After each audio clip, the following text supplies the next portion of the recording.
Hi guys, been asked how do you take the tyre off, so to do a video on how to take the tyre off. It's pretty straightforward. It's pretty much exactly the same as taking off a bicycle tyre. So what you need to do is have some tyre levers, a bit like this, tyre levers, and work your way around and take the tyre off. So there's probably a lot better tutorials out there than the one I'm about to do. Same principle, pretty straightforward. Let all the air out of the tyre, basically, so it's nice and squidgy. So you've got a gap here to perch onto. It's not tubeless, there is a tube in here, the valve's there. It's a curved valve. So what you need to do is basically put your tyre levers in, and when you put them in, be extremely careful not to pinch the inner tube, which is inside, obviously. Just make sure it's not caught up in the inner tube, otherwise you're going to shred your inner tube.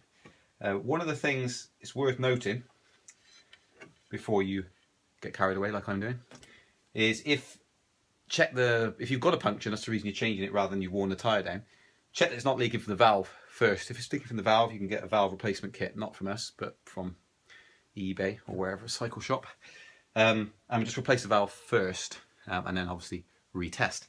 Try that, that'll save you doing all this hassle. Where we are at the moment, I'll jump forward a little bit, is with this shell off. I've taken the battery side off. So be aware that you need to get to this stage first. So it's one side off and it's really straightforward. Go and check out our YouTube channel for the shell removal video, and it shows you how to remove the whole lot. Obviously you just need to do the one side, do the battery side. It's as simple as it's something like, I don't know, I'd have guessed about 12, 15 screws. You undo and you're good to go. You're at this stage. So that's where we are at the moment. If you don't know how to get to that stage, go back, check. Don't just try and guess your way through it. And for ease, you can do it either side, but for ease, do the battery side because there's less work, as you'll see in that video. The reasons why that is. So with this, you need to work your way around. So if you've got 3 tyre levers, that's the way to do it. So basically, you make sure you're not pinching the inner tube. You just pull up, and you're part way there already. What I do is I clamp them under this arm here, so it holds it for you, because, I don't know if you can see that top bit there is to go into a spoke, and of course you don't have spokes if you've got traditional tyre levers. Now the thing with this is you can actually, and at all times, make sure you're not pinching the inner tube, because you don't want that hassle, especially if you haven't actually got a puncture. This can be quite hard work, by the way, just so you're aware. So you need to be aware of that, but it can actually be quite hard work. Make sure that it sits on there nicely and it's not caught into the inner tube. Because just what will happen if you try and lever it over, it will just rip it, and you'll have a hole in your inner tube. Now what I've got here is too tight to push over, look. So it's bending the actual tool. You should be able to work your way along closer, and each time stay close. So if you're out here and you're trying to do it and it's not coming off and it's just bending the tyre lever, then get closer to the successful one you've put in to start with and work your way along that way. This is actually a different design one. Never used this one before. Hopefully it'll work, you never know. And there we are. Now, once you've done that one, you could take out the one in between these two. They're bridging that gap, so you've got a gap here.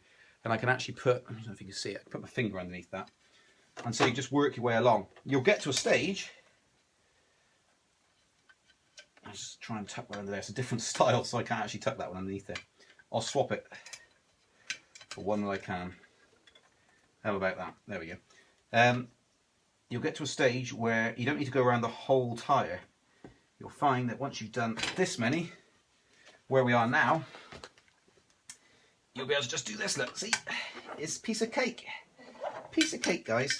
Tyre levers will make it easier, so do that with tyre levers. Now, you can do it with, let's have a look. You can do it with that. Now, there's several risks involved in just choosing to not get the right tool for the job. It can be done. I've done it myself because I tested it to make sure. So if you're in a real bind and you need it repaired, a normal screwdriver will work. And what you need to do is protect the rim here, where that is a nice smooth finished metal. If you get another metal object, metal on metal, you're likely to damage this. by cranking it in and trying to push it over. Try and wrap something around that. I mean, obviously, if you're in a massive bind, it's not going to cause some sort of running problem if you do it, but you don't want you want to be damaging your Ninebot. So you got a chance of damaging this. You've also got higher risk of puncturing the inner tube if it's already got puncture.